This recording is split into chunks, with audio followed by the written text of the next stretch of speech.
नमस्कार, मी सहयोगिता आणि आपण पाहत आहात विदर्भ सत्यजित लाईव्ह न्यूज। पाहूया आजची विशेष बातमी। पेनटाकळीच्या हद्दवाढीच्या प्रकरणाला शिंदे शिवसेना पक्षामुळेच यश आलं। संजय रायमुलकर साहेब, पेनटाकळी गावठाण हद्दवाढ प्रकरणाचा निवाडा मान्य। लोकप्रतिनिधींच्या उपस्थितीत आज गावकऱ्यांनी सोडले उपोषण। आपण पाहत आहात विदर्भ सत्यजित लाईव्ह न्यूज। आमचे मुख्य संपादक उद्धव फंगाळ यांनी दिलेल्या माहितीनुसार मेहकर तालुक्यातील पेनटाकळी प्रकल्पाच्या काठावर गेल्या 12 दिवसापासून गावठाण हद्दवाढ करण्याच्या मागणीसाठी सुरू असलेलं ग्रामस्थांचं उपोषण गावठाण हद्दवाढ प्रकरणाचा निवाडा मान्य झाल्याने मागे घेण्यात आले। केंद्रीय मंत्री प्रतापराव जाधव, माजी आमदार संजय रायमुलकर साहेब, आमदार खरात यांच्या हस्ते आज समोपचाराने उपोषण सोडवण्यात यश आलं। 1998 सालापासून पेनटाकळी गावकऱ्यांच्या पुनर्वसनाचा प्रश्न प्रलंबित होता।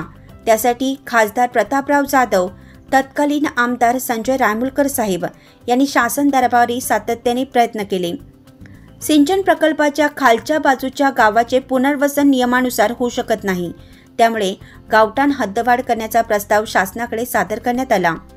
हद्दवाढ मागणीसाठी दिनांक 6 पासून पेनटाकळी येथील गावकऱ्यांनी बेमुदत उपोषण आरंभले होते। जिल्हा अधिकारी यांच्याकडे केंद्रीय आयुष, आरोग्य, कुटुंब कल्याण राज्यमंत्री प्रतापराव जाधव यांच्या सूचनेनुसार संजय रायमुलकर यांच्या उपस्थितीत बैठक घेण्यात आली। सिद्धार्थ खरात यांनी स्वतंत्र बैठक घेतली। त्यात 7 हेक्टर 82 आर जागेवर 382 भूखंड निर्माण करून त्या आराखड्याप्रमाणे गावकऱ्यांना भूखंड वाटप करण्याचा निर्णय घेण्यात आला। आज उपोषणाच्या 12व्या दिवशी केंद्रीय मंत्री प्रतापराव जाधव, आमदार खरात, संजय रायमुलकर साहेब यांच्या उपस्थितीत उपोषणस्थळी गावकऱ्यांशी लोकप्रतिनिधींनी संवाद साधला।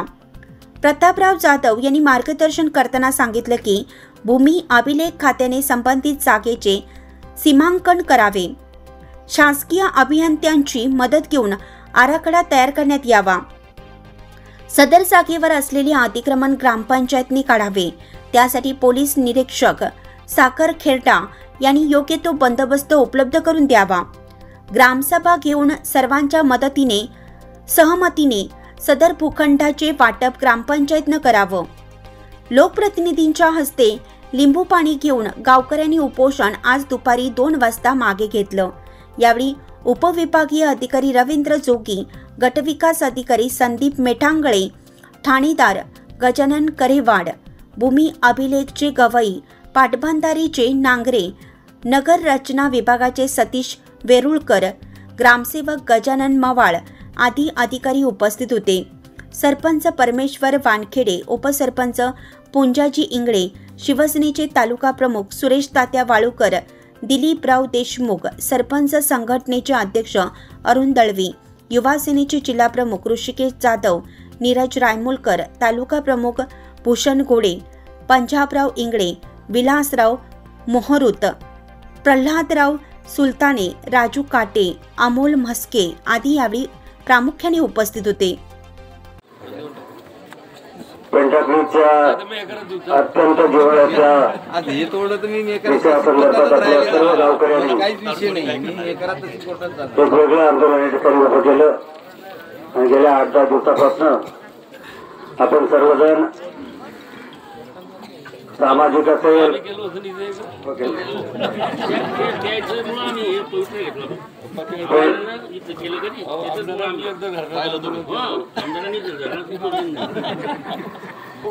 पेनटाकळीच्या पुनर्वसनाचा म्हटल्यापेक्षा गावठाण हद्दवाढीचा विषय गेल्या 15 वर्षापासून त्या अगोदर माननीय आपले केंद्रीय मंत्री माननीय नामदार प्रतापरावजी जाधव साहेब या ठिकाणी आजचं उपोषण सोडवण्यासाठी उपस्थित झालेले आहेत। यासोबत आपले आमदार सिद्धार्थ खरात साहेब, सन्माननीय सर्व एसडीओ साहेब, सर्व विभागाचे अधिकारी, ऋषीभाऊ आणि उपस्थित सर्व गावकरी माता भगिनी, हा विषय गेल्या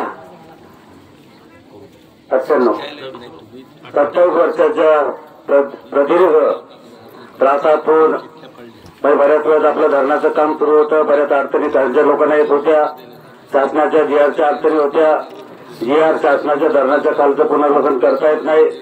मागच्या काळामध्ये पहिल्या पंचवार्षिकमध्ये मी हा पुरावा करण्याचा प्रयत्न केला, मागची फाईल पुरवण्याचा प्रयत्न केला, परंतु शासनाच्या GR प्रमाणे त्याच्यामध्ये अडचण अशी होती की आपण आपला प्रस्ताव जो शासनाला पंजाब दिला होता त्याच्यात स्पष्ट लिहिलेलं होते की पुनर्वसन, आणि अशा ऐका आपल्या पेंटाबेचं पुनर्वसन करायचं म्हटलं तर पूर्ण राज्यातल्या धरणाच्या खालचे बरेच गाव येतील म्हणून शासनाला त्या अडचणी होत्या. मग असंच एका बहुपंचायत राज समितीच्या चेअरमन झाल्यानंतर सर्व 7 सेक्रेटरी माझ्या साक्षीला होते, आणि त्याच्यातले ग्रामविकासचे होते, महसूलचे होते, जलसंपदाचे होते. आणि हा विषय मी त्यांच्या समोर टाकल्यानंतर त्यांनी मला एकच सांगितलं, ही तुमची पुनर्वसनाचा जो शब्द आहे हा वगळून याच्यामध्ये हा गावठाण हातवाडीचा शब्द तुम्ही आणा आणि तशा पद्धतीने प्रस्तावाचा पाठपुरावा करा. मग आपल्याला जी जमीन म्हणजे आपण पेंटाकळीची काही त्यांच्या कॉलनीची जमीन आपण घेतली, एक आपल्या मिलिटरी मनला आपण भाडेपट्टा दिला होता, तो भाडेपट्टा रद्द केला, त्यांची जमीन घेतली. त्यानंतर आपण एक दुसरी आपली पाटबंधारे मिलिटरी मनची दिलेली आणि 1 लाख असं हे करून आपण जमिनी ताब्यात घेतल्या. नंतर मागच्यावर सर्व प्रस्ताव आपण त्याला मंजुरात घेतले. त्यावेळेस आपला म्हणजे संख्येनुसार ते लेआउट मंजूर झालं होतं, परंतु नंतर आपल्या पर्यायी व्यवस्था झाल्यामुळे कुटुंबाने त्याच्यात अजूनची संख्या त्या ठिकाणी झाली आणि मग पर्यायानं काही लोकांना ते प्लॉट पासून वंचित राहत होते. म्हणून या सर्व गोष्टीचा विचार करून आपण तसा पाठपुरावा करत गेलो आणि आता 200-381 प्लॉट आणि अजून आपल्याला 8 प्लॉट अजून त्याच्यामध्ये ऍड करता येतील, म्हणजे 389 प्लॉट आपण त्या लेआउट मध्ये पाडून घेतलेले आहेत. आणि सर्वांना आता भविष्यामध्ये जे जे आपल्या त्या यादी माहीत त्यांना प्लॉट त्या ठिकाणी मिळणार. म्हणून काय केलं कसं केलं आता ज्या खोलात जायचं नाही.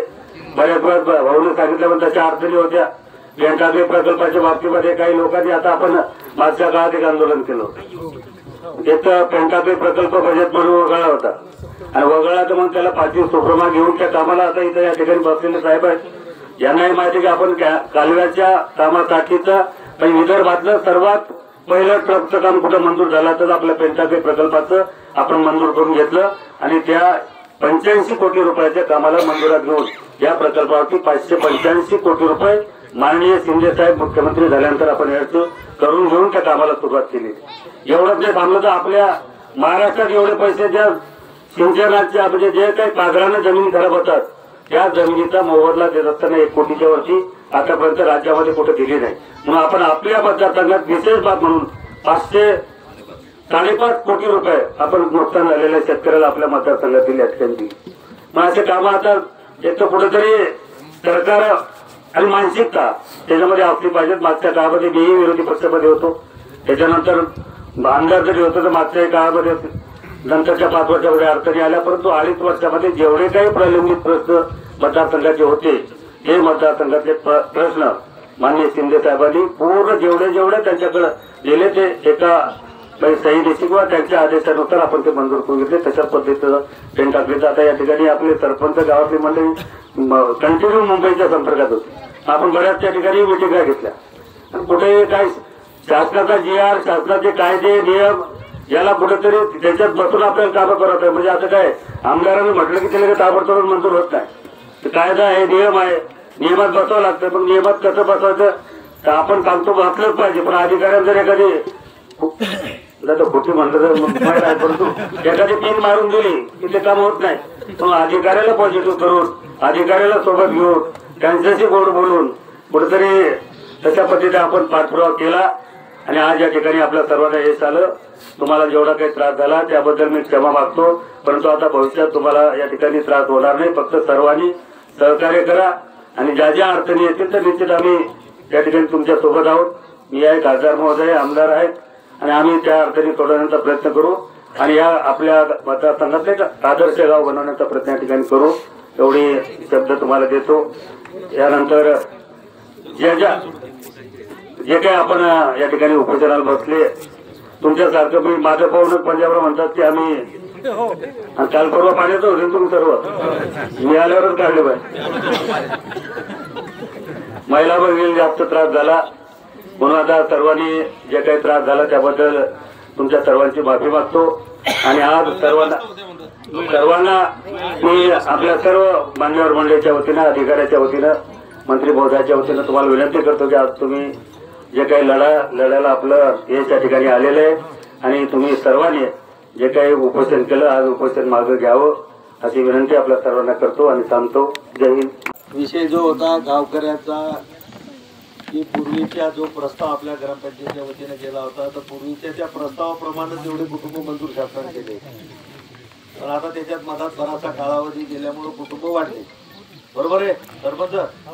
त्यामुळे आता गावातल्या लोकांची मागणी होती की आताचे सध्या जेवढे कुटुंब आहेत त्या कुटुंबाच्या हिशोबाने आम्हाला 380 पर्यंतचे प्लॉट मिळाले पाहिजे. आता 380 प्लॉट तर पुढे टाउन प्लॅनिंग वाले झाले 380 प्लॉट पडतात तिथे. 381 जे काय असतील ते आहे. जमिनीचं क्षेत्रफळ जे तुमच्या ताब्यामध्ये आलेलं आहे त्याच्यावर 381 प्लॉट बसतात. बसवले तुम्ही. विषय झाला तिथं लेआउट टाकण्यासाठी अतिक्रमण काढण्याचा. तिसरा विषय लेआउट टाकण्याचा बी झाला. आणि लेआउट टाकत असताना त्या ठिकाणी जी काही आर्थिक खर्च येईल तो ग्रामपंचायत आणि गावकऱ्यांनी करायचा, हे बी क्लिअर झालं. आणि त्याच्यानंतर 381 प्लॉट पडल्यानंतर तुम्हाला सामंजस्यानं प्लॉट घ्यायचे असतील तर तुम्ही गावकरी घेऊ शकता. एक नसल सामंजस्यानं तर चिठ्ठ्या टाकून इथं तुम्हाला तहसीलदार BDO वगैरे आपण त्या ठिकाणी मंडळ अधिकारी सगळे आपण पाठवू. इथं तुमची ग्रामसभा बनवल्या जाईल. तिथं सगळ्या 381 कुटुंबाच्या चिठ्ठ्या टाकल्या जातील आणि तुमच्याच गावातल्या एखाद्या लहान मुलाच्या हातानं ती एक चिठ्ठी उचलून त्याचा रेकॉर्ड तयार केला जाईल. ग्रामसभेत जर अगोदर ठरलं ते तुम्ही ठरवलं. ग्रामसभेला सगळ्यात जास्त अधिकार आहे. प्रोटेक्शनचं पत्र इकडे देऊन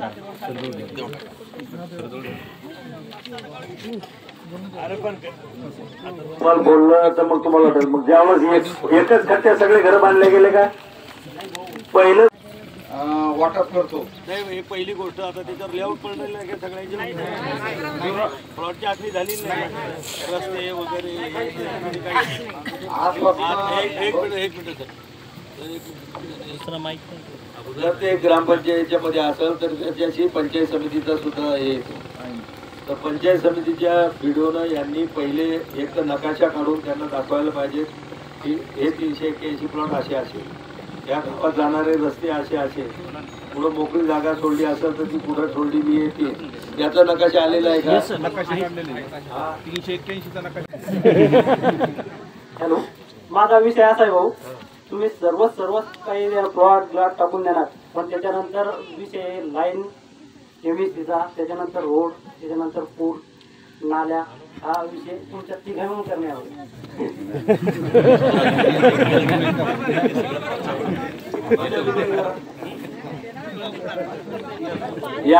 या सगळ्या गोष्टीचा पहिल्या दिवसापासूनचा साक्षीदार आपले पंजाबराव आहे.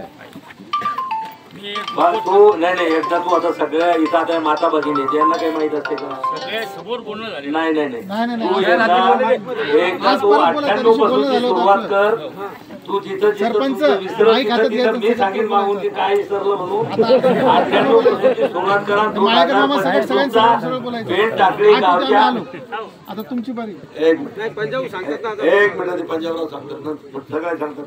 कारण की पंजाबराव सगळं माहिती पहिल्या दिवसापासून की इथलचा पुनर्वसनाचा विषय कुठं केव्हा सुरू झाला, कशामुळे सुरू झाला, कसा त्याचा विषय पुढे गेला, तो कुठं गेला, कुठं अडकला, मग दुसरे विषय मधात कसे आले, ते सगळं एकदा 15 मिनिटं लागले चालतं.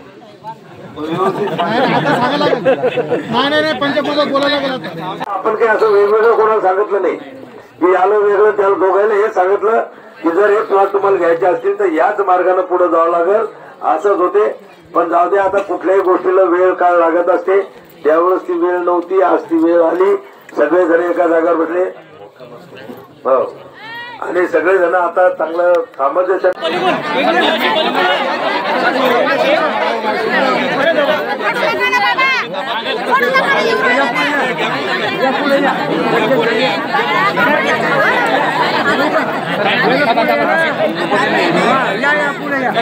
एक मिनिट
संपलं सरबत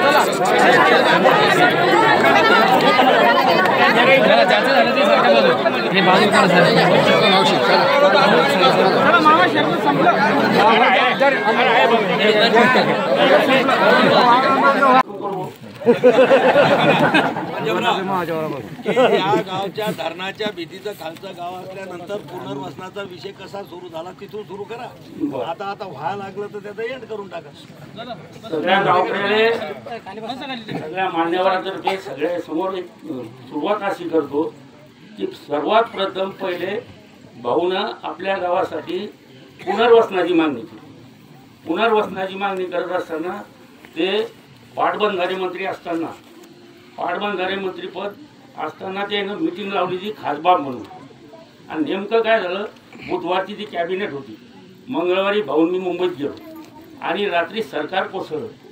त्याच्यामुळं नाही इकडे आणा पंजाबराव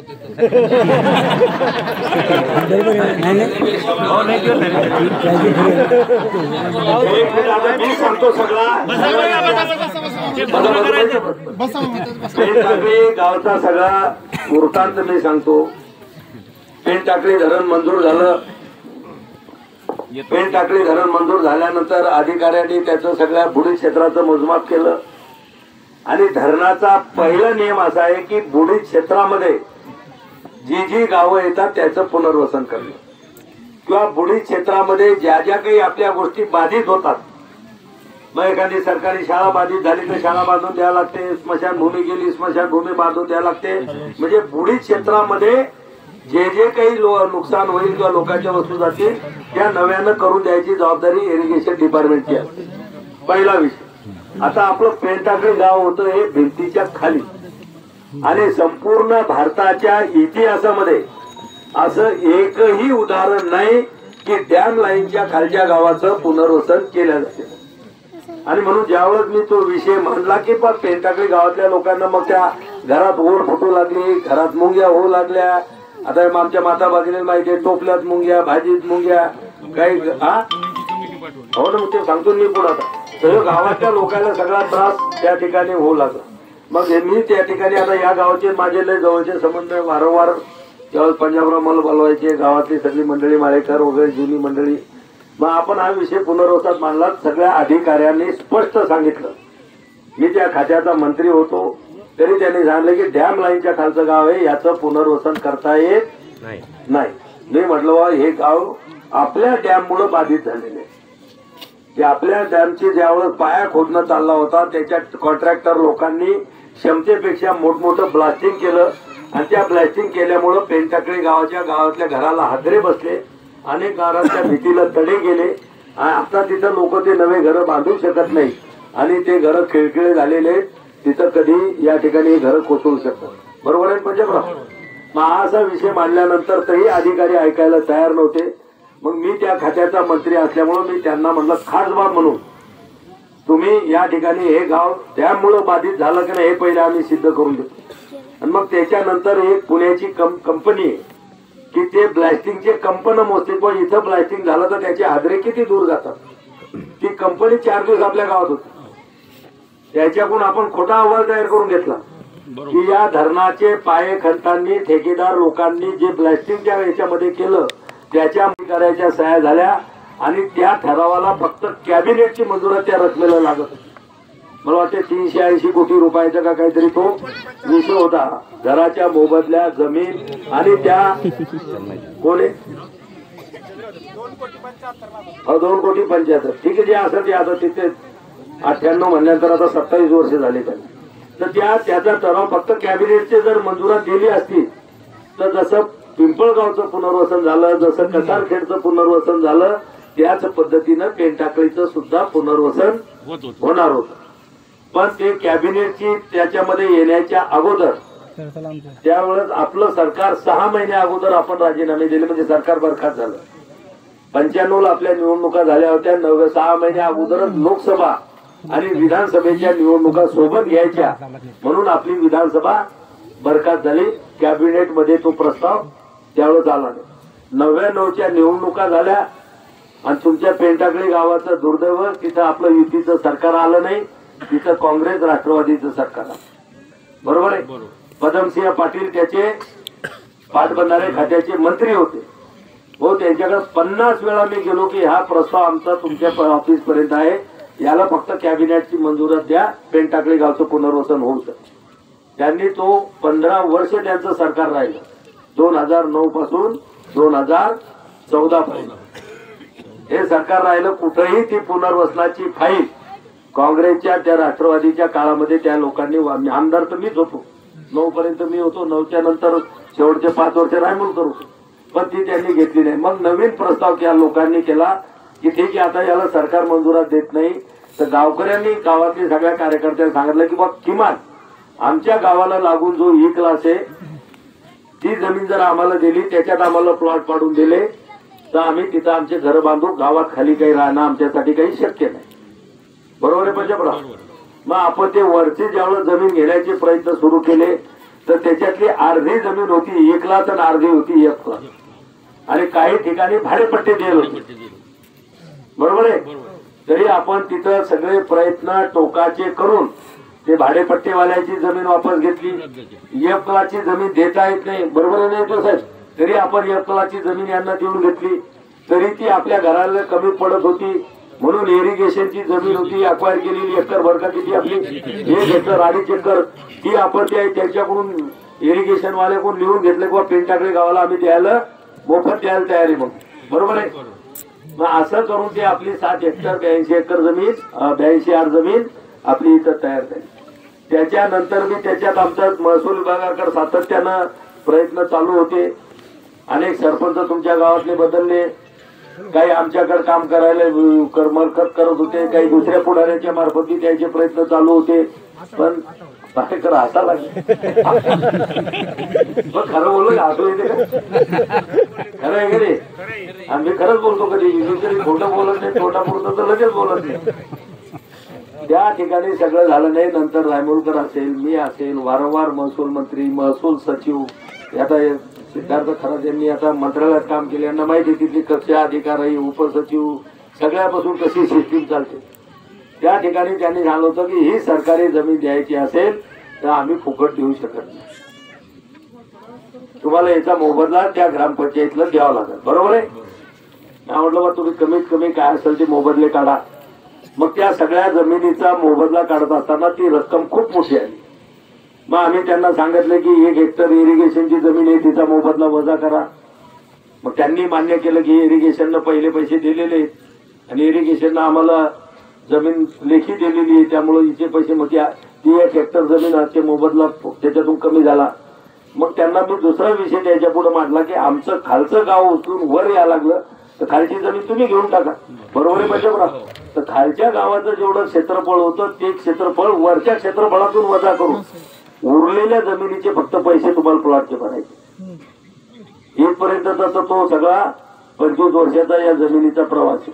आता ज्याला माहिती आहे त्याला ते 35 वर्षापासून भाऊ येत काय करतात, तिथं त्या रायमुलकर 15 वर्ष राहायला काय करतात काय नाही. आमचे प्रयत्न चालू होते, पण तुमच्या गावात मध्ये राजकारण 5-5 वर्षाला बदलत होते. एकदा ही पार्टी आली की दुसऱ्या 5 वर्षाला दुसरी पार्टी आली की ती 3ऱ्याच रस्त्याने निघत होती. मग आता 3ऱ्या रस्त्याने निघल्यावर आपण तर त्या ठिकाणा निघत नाही. मेहकरला जायचं असलं तर कसारखेड रस्त्याने गेलं तर उलटच जावं लागते ना. तर हे याच्यामध्ये हे 25 वर्ष लागलेले. आणि त्याच्यानंतरही ज्यावेळेस महाराष्ट्र शासनाचा GR निघाला, आपल्या सगळ्यांना बोलावलं, मेन लोकांनाच बोलावलं, पण त्या गावकऱ्यांना नाही बोलावलं. त्याच्या पुढे आपण प्रस्ताव मांडला, त्याच्यातही आपलं झालं. त्याच्यात किती पहिले प्लॉट टाउन प्लॅनिंग वाल्याचं म्हणणं होतं की आम्ही सँक्शन देऊ आमच्या नियमानं. ओपन स्पेस असलाच पाहिजे, सर्व अम्युनिटी असल्याच पाहिजे, रस्ते त्याच्या ह्याच्यामध्ये असतात तेवढे असले पाहिजे. आपल्याजवळ होती जमीन कमी, ह्या अम्युनिटी ठेवल्यानंतर त्याच्या हिशोबाने ते रस्ते मोठे ठेवल्यानंतर एवढे प्लॉट बसत, म्हणून ते मला वाटते 249 प्लॉट त्यांनी पहिले केले. मग आपण ते थांबवलं की किमान आपल्याला त्या ठिकाणी गावातल्या लोकांची मागणी त्याला पाहिजे. पण आता तोही विषय मार्गी लागला. आता आमची सगळ्या गावकऱ्याला विनंती आहे की याच्यामध्ये पुन्हा आडकाठी आणू नये. जो इतक्या 25-27 वर्षाची तुमच्या सगळ्या लोकांची मागणी आज सगळी ती पूर्णत्वाला चालली, तर गावातल्या कोणीही याची आड येऊ नये. सगळ्या गावानं एका ठिकाणी बसाव, एक विचार करा. तुमचे राजकीय विचार वेगवेगळे असतील, तुमच्या गावामधले वेगवेगळे गट तट असतील, ते सगळे बाजूला ठेवा. हा विषय गावाचा आहे. आणि तुम्हाला एकच सांगतो की हे प्लॉट हा काही तुमचा विषय नाही. एकदा ते प्लॉट भेटल्यानंतर तुमच्या पिढ्यानं पिढ्या तिथं राहणार आहे. तिथं काही 2-5 वर्षाचा विषय नाही की त्याला 5 वर्षानं पाहून घेऊ काय करायचं. एकदा प्लॉट झालं जिथं भेटल तिथं त्याच्या पुढच्या पिढ्या तिथंच राहणार आहे. तुम्ही तर राहणारच आहे, पण तुमच्या पुढच्या पिढ्या तिथं राहणार आहे.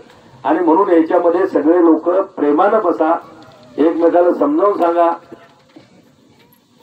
आणि हे प्लॉट ज्यावेळेस मंजूर होतील, जे लोक बेघर आहेत म्हणजे गरीब लोक आहेत, ज्याचे टिनाचे आहेत, ते पात्र बसतात, तर आपण इथं घरकुलं मंजूर करून देऊ. आता तर या वर्षी तर मी आपल्या जिल्ह्याला 65,000 घरकुलं दिले. 65,000. प्रधानमंत्री आवास योजनेचं टार्गेट किती जिल्ह्याला? 65,000 आहे. त्यातले 6,500 जरी तुम्ही बांधले ना तर नशीब समजा. 65,000 घरकुलं कशा म्हणतात एका वर्षात? तुमच्या गावला याच्या मंजुराती करून घ्या. आणि यांचे तुमचा रोजगार सेवक कोण आहे गावात, त्याचे मस्टर ओपन करून घ्या लागतात. त्याचे सगळ्याचे मस्टर ओपन करून घ्या की त्यांना जी शासनाची 1.5 लाखापर्यंतची जी मदत भेटते. आता या गावात पहिले शौचालयाचे लाभ दिलेले आहेत का सगळे? आता ते 12,000 रुपये कमी होतं.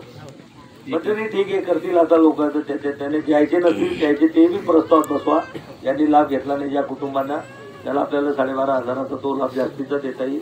आणि यांचे बी त्यांना सांगू द्या किंवा तुमचे मस्टर ओपन केले तर यांना जसे घर बांधायचे बांधू द्या. आपला काही छोटा नियम आहे. किती स्कोर?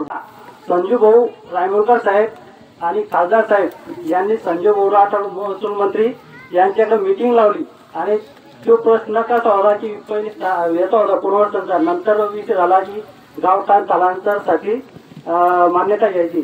त्या दिवशी 31/1/2008 सुरुवात झाली. आम्ही पहिले पुनर्वसनाचा होता, नंतर स्थलांतर झाला. त्याच्यानंतर आम्ही 5 ते 6 वेळेस संजय भाऊ रायमुलकर साहेब मंत्रालयात सोबत गेलो. त्यानंतर फाईल फिरवत जशी जशी अडचणी आली त्यावेळेस तलाठी खराब साहेब होते. ज्या वेळेस अडचणी आल्या त्यावेळेस महसूलला पत्र येत होते. त्यानंतर आमदार साहेब तिथंच मुंबईत राहून एका दिवसात आम्हाला फॅक्सने कळवत होते काय काय त्रुटी होत्या. मी आणि खराब साहेब तलाठी साहेब आम्ही पाठपुरावा करून पत्रक पुरवले आणि नंतर गावठाणांचा विषय मार्गी लागला.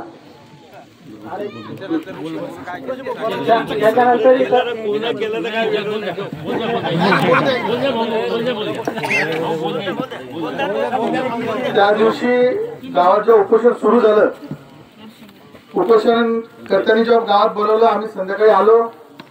गावातली मंडळी बसली होती आणि ही जी मंडळी तर उपस्थित थोडं बाजूला मागच्या माता भगिनीच त्यांना दिसून राहिली या 8 दिवसातला विषय. तर त्या दिवशी जेवढे माणसं होते त्यापेक्षा अधिक महिला इथे उपोषण ठिकाणी उपस्थित होत्या. रात्री जवळपास 9:30-10 वाजले होते. आणि सगळ्या माता मौलींना मी सांगितलं होतं की तुमच्या गावचं जे तुम्हाला वाटप पाहिजे, जर तुम्हाला SDO तहसीलदार यांच्याकडे जर वाटप पाहिजे असेल तर त्या टाउन प्लॅनिंगची मंजुरी लागते. आणि तुम्ही काय म्हणत होते, बिना टाउन प्लॅनिंगचं होणार, करून द्या म्हणत होते. तर तुम्हाला मी काय म्हटलं होतं की आता नाही, हे तुम्हाला 15 वर्ष आधी सुद्धा करून दिलं असतं, पण तुमच्या गावाच्या राजकारणामुळे हे आडलं. तेच भाऊनी सांगितलं, तेच आमदार साहेबांनी सांगितलं की तुमच्या गावातल्या आपसी राजकारणामुळे तुमचं हे झालं. पण प्रत्येक वेळ झाले खापर कोणावर फुटते, आमच्यावर फुटते. तो यांच्यामुळे आमचं होतं. सगळ्यात जास्त जर त्रास कोणाला होत असेल तर या माय मावला नव्हते. सकाळच्या स्वयंपाकापासून तर दुपारच्या धुण्यापर्यंत तुम्हाला पाणी घरात भरावं लागतं. आणि जेव्हा तुमच्या गावात आम्ही प्रचाराला फिरतो, अक्षरशः वर चढायला तुमच्या जुन्याच्या पायऱ्या एवढ्या जड आहेत तरी तुमची कमाल आहे. त्यामुळे एक विनंती, जे नवीन गाव असेल त्याला एक दुर्गानगर म्हणा, लक्ष्मीनगर म्हणा, तर या मायमावलांसाठी पुनर्वसन होते. त्या मायमावलांसाठी होते, एक सांगतो तुम्हाला. दुसरं जे पुनर्वसन झालंय ते पूर्ण अधिकृत आणि घरकुल सुद्धा महिलांना प्राधान्य देण्यात येते. हे नवीन जे पुनर्वसन होते त्यात सिंहाचा वाटा हा या महिलांचा आहे. करणारे तुम्ही होते, पण तुमच्या मागे पाठबळ होतं. त्या महिलांचे गेले 30 वर्ष ते सहन केलं. यापुढे कृपया सहन करू नका. ज्या दिवशी प्लॉट वाटप सुरू होईल, कृपया करून विनंती, थांबू नका. दुसऱ्या दिवशीच काम सुरू करा. जी मदत लागेल 4,000 रुपये आम्ही तुम्हाला देऊ.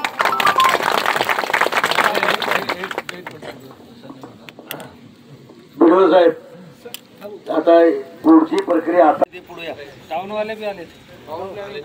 पुढे या, वरती या साहेब, पुढे या.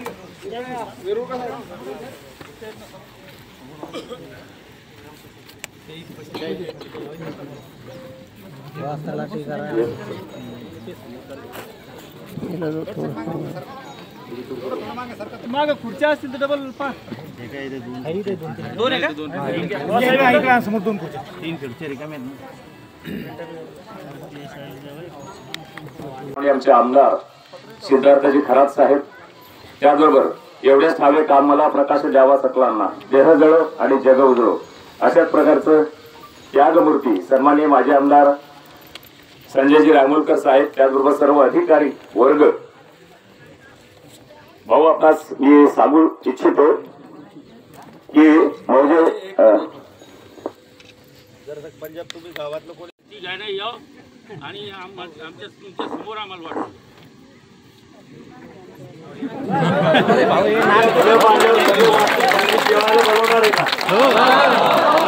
वाटतं का सगळे नाही तर सगळं आमच्या हाताने पाहुणे रावणे आले की झालं. हा बरं, एक मिनिट. आता हे ह्या गोष्टी सगळ्या आता क्लिअर. आता काय राहिली का शंका कोणाच्या मनात? आता उपजन. बातमी आवडल्यास लाईक करा, शेअर करा आणि सबस्क्राईब मात्र नक्की करा.